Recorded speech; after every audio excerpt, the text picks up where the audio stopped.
प्रिय विद्यार्थियों, हम इतिहास दर्शन पढ़ रहे हैं और आज का हमारा जो अध्याय है उसका नाम है इतिहास में पूर्वाग्रह, बायस इन हिस्ट्री। सरल शब्दों में इसे यूं कह सकते हैं कि इतिहास लिखने वाले लोग इतिहास के विषयों को लेकर अपने मन में पहले से ही कोई धारणा बनाकर रखते हैं और उनके लेखन में वह धारणा प्रतिबिंबित होती है। हमने जब इतिहास दर्शन पढ़ना शुरू किया था तब से लेकर अब तक जो बातें की है इस पाठ्यक्रम में, वे इतिहास की परिभाषा से संबंधित थी, इतिहास के क्षेत्र से संबंधित थी। और फिर आगे जब हम आए तो हमने यह जाना कि इतिहास में तथ्य क्या होते हैं। फिर हमने इतिहास में व्याख्या के संबंध में चर्चा की और ये बातें हमने विस्तार से की हैं। तो इतनी बातें होने के बाद आपको ये समझ जाना चाहिए कि तथ्यों के सामने आ जाने, उन तथ्यों की व्याख्या हो जाने और कोई नतीजा दे दिए जाने का मतलब ये नहीं है कि निश्चित रूप से ऐसा ही हुआ था,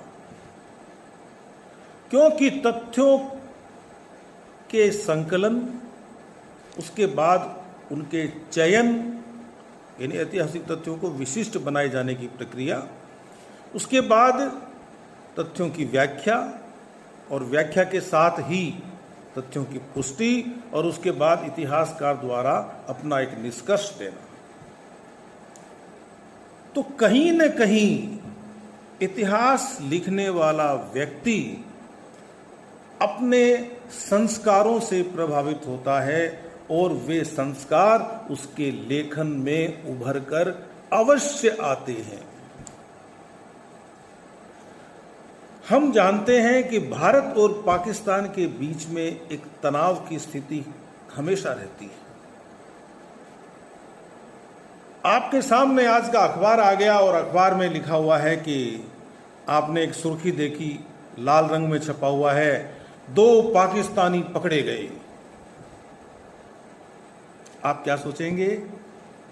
आप समाचार पूरा पढ़ने से पहले उस सुर्खी को देख के ही, उस शीर्षक को देख के ही सोच लेंगे कि ये 2 पाकिस्तानी जासूस हैं जिनको हमने पकड़ लिया है। क्यों?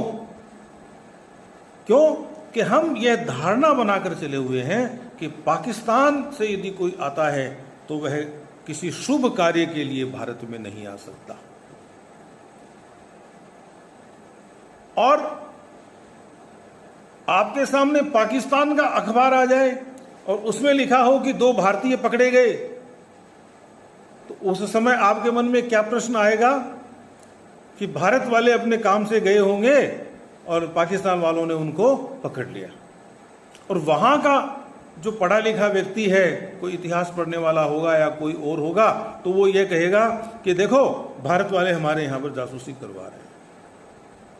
बिना तथ्यों की जांच किए पूरी तरह से, और एक धारणा हमारे मस्तिष्क में बनी होती है और उस धारणा के आधार पर ही हम तथ्यों का संकलन करते हैं, तथ्यों का चयन करते हैं, तथ्यों की व्याख्या करते हैं और निष्कर्ष दे देते हैं। यह होता है वह जो धारणा बता रहा हूं ना मैं आपको, वह धारणा एक प्रकार से पूर्वाग्रह ही होती है। अब थोड़ा और विस्तार कर लें बात का कि पहले से यह सोचकर ही चला जाता है इतिहासकार द्वारा कि जब वो भारत की आजादी का संघर्ष लिखेगा तो वह अंग्रेजों की बुराई करेगा। क्यों करेगा? क्योंकि अंग्रेज अच्छे के लिए भारत में कुछ कर ही नहीं सकते। और यदि अंग्रेज इतिहास लिखेंगे भारत का, तो वो भारत को अपनी दृष्टि से देखेंगे और फिर वही लिखते चले जाएंगे, और इतिहास में यही हुआ है। तो क्या यह संभव है कि हम इतिहास लिखने के दौरान निष्पक्ष हो जाएं, तटस्थ हो जाएं, कि न हम इस पक्ष के रहेंगे और न इस पक्ष के रहेंगे? इतिहासकार बटरफील्ड ने कहा है कि इतिहास में निष्पक्षता असंभव है। इतिहासकार अपनी रुचि और अपनी दृष्टिकोण के अनुसार उस विषय का चयन करता है जो विषय उसे समाज के सामने प्रस्तुत करना होता है। समाज शब्द को मैं काम ले रहा हूं तो आप समझ जाइए कि वह किसे संबोधित करने वाला है इतिहासकार, और जब वह किसी को संबोधित करने वाला है तो उसकी अपनी धारणाएं उसके लेखन को प्रभावित अवश्य करेंगी।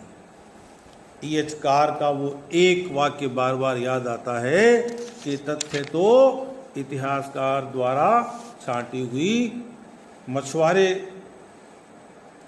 मछुआरे के द्वारा छांटी हुई जो मछलियां होती है, उसी तरह से तथ्य भी इतिहासकार नाम के मछुआरे द्वारा छांटी हुई तथ्यों की मछलियां हैं, और जिंदा मछलियां हैं, और उनमें से वो अपने पसंद की मछलियां चुन लेता है और इतिहास की रचना करता है।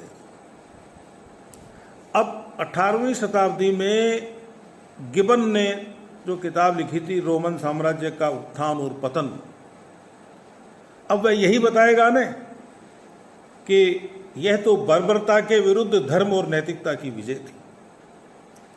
यदि लॉर्ड मैकाले हिस्ट्री लिखता है तो वो संसदीय संस्थाओं के विकास और व्यक्तिगत स्वतंत्रता को केंद्र बनाकर लिखेगा। तो मैं ये कहना चाहता हूं कि पूर्वाग्रहों का होना इतिहास लेखन की एक आवश्यक बुराई है। अब कुछ इतिहासकारों ने कहा कि साहब ये तो होना चाहिए, इसके हुए बिना तो इतिहास बिल्कुल नीरस हो जाएगा, लेकिन झूठ नहीं होना चाहिए। जो किसी एक की नज़र में सच होता है वह दूसरे की नज़र में झूठ हो सकता है। इसलिए कुछ लोगों के लिए तो पूर्वाग्रह अच्छाई होगी तो कुछ लोगों के लिए बुराई होगी, लेकिन यह इतिहास में रहेगा जरूर, इसलिए मैंने इसको आवश्यक बुराई कहा है। और डेविड थॉमसन कहता है कि इतिहास लेखन में पूर्वाग्रह अपरिहार्य है, अवश्यंभावी है, और उसका स्वागत अपने युग की पुकार के अनुसार करना चाहिए। अब राष्ट्र प्रेम है, अपने देश से प्रेम है, कौन इतिहासकार नहीं करना चाहेगा अपने देश से प्रेम? कौन इतिहासकार ये लिख देगा कि अंग्रेज भारतीयों का भला करने के लिए आए थे? कौन इतिहासकार ये लिखेगा कि हमें राष्ट्रीयता अंग्रेजों ने सिखाई? और जो लिख रहा है उसको कौन अच्छा मानेगा? उन्होंने सिखाया नहीं हमको, वह भी पूर्वाग्रह से ग्रसित है। जो ये लिख रहा है कि राष्ट्रीयता हमें अंग्रेजों ने सिखाई, वह भी अपने पूर्वाग्रहों से ग्रसित है। उसकी अंग्रेज भक्ति किस कारण से जागती है समझ में नहीं आता। तो और जब हम कहते हैं तो हमारा भी एक पूर्वाग्रह है, हम कहेंगे अरे इसमें सोचने की क्या बात है, अंग्रेज हमारा भला कैसे सोच सकते हैं, और वो एक धारणा बनी हुई है। तो सही भी है। तो इतिहास को पूर्वाग्रह से, इतिहास लेखन को पूर्वाग्रह की भावना से बचाया नहीं जा सकता। आप इस बात को इस तरह से समझ लीजिए। जब राष्ट्र प्रेम की भावना नहीं होगी तो कोई लिखेगा ही क्यों इतिहास? इसमें किसके लिए लिखेगा फिर? वह प्रेरणा मिलती है ना, वो हमारी प्रेरक शक्ति है राष्ट्रवाद, देश के प्रति भक्ति की भावना। और बटरफील्ड ने ही आगे कहा कि एक इतिहास जो विशिष्टता से रहित है, जो भावना से रहित है, वह इतिहास वस्तुतः इतिहास का इतिहासकार का कर्तव्य नहीं होना चाहिए। वो कहते हैं कि वैशिष्ट्यहीन तथा भाव विहीन ऐतिहासिक तथ्यों का प्रस्तुतिकरण इतिहासकार का कर्तव्य नहीं होना चाहिए। तो क्या होना चाहिए? अब संकट हो गया ना। 1857 की क्रांति को अंग्रेजों ने कहा कि वो तो सैनिक विद्रोह था, सैनिकों का उपद्रव किया हुआ था। कुछ ने कहा कि वो एक धार्मिक विद्रोह था।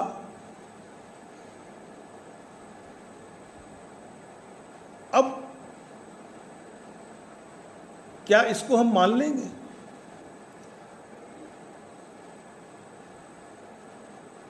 इस बात को हम नहीं मानेंगे।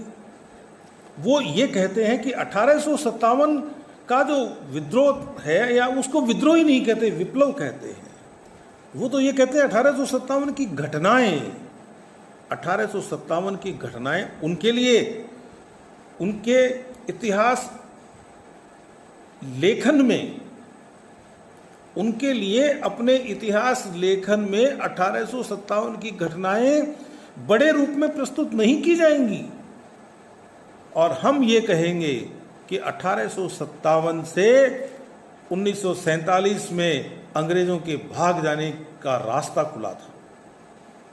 हम कहेंगे कि वह भारत का प्रथम स्वतंत्रता संग्राम था।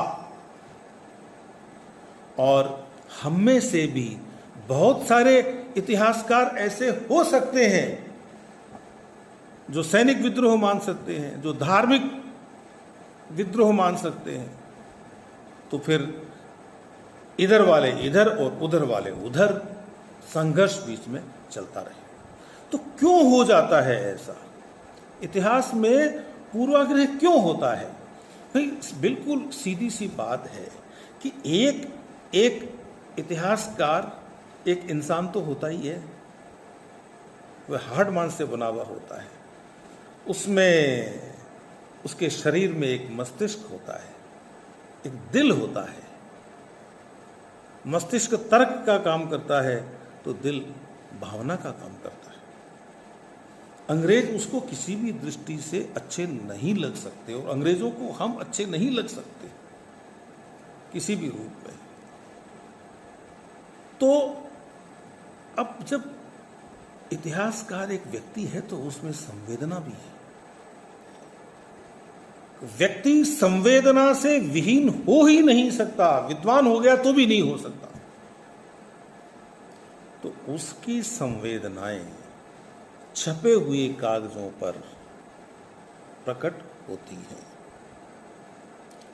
जीपी गूच का एक कथन है कि रक्त मांस युक्त लेखक का व्यक्तित्व मुद्रित पृष्ठों में अभिव्यक्त होता है।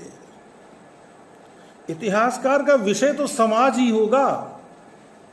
वह किसके लिए लिखेगा?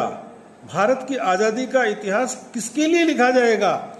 आने वाली पीढ़ी के लिए लिखा जाएगा, ताकि वो यह जान सके कि यह देश कितने संघर्ष के बाद स्वतंत्र हुआ था। और जब वह यह लिखेगा तो फिर वह जितने भी तथ्य जुटाएगा वह अंग्रेजों के विरुद्ध जुटाएगा। और उन तथ्यों से जब वो बुलवाएगा तो अपने हिसाब से बुलवाएगा। इसलिए इतिहासकार से निष्पक्षता की आशा करना भूल है। रेनियर ने कहा कि भाई इतिहासकार किसको एड्रेस कर रहा है, वो किसको संबोधित कर रहा है? वो अपने समाज को संबोधित कर रहा है। हम जब अपने घर से नया कपड़ा पहन के निकलते हैं तो किसके लिए पहन के निकलते हैं? कोई देखने वाला होता है तभी तो पहन के निकलते हैं। श्रृंगार क्यों किया जाता है? कोई देखता है तभी तो किया जाता है। तो हम विचारों को प्रकट क्यों करते हैं? कि कोई विचार को सुनता है, उस विचार से प्रभावित होता है और आगे फिर उस विचार को लेकर जाता है। इसलिए रेनियर ने कहा ना कि इतिहासकार अपने युग के व्यक्तियों को संबोधित करता है और उन व्यक्तियों के बीच में से वह भी एक व्यक्ति होता है। फिर धर्म, रिलीजन, मजहब, क्या इससे इतिहासकार प्रभावित नहीं होगा? और धर्म के भीतर भी, जैसे अपन वैदिक धर्म की बात करें तो धर्म के भीतर ही वैष्णव, शैव, वैष्णव लिखने वाला कहीं शैवों की आलोचना कर देगा, शैव लिखने वाला वैष्णव की आलोचना कर देगा, हिंदू, मुस्लिम, अरब, यहूदी।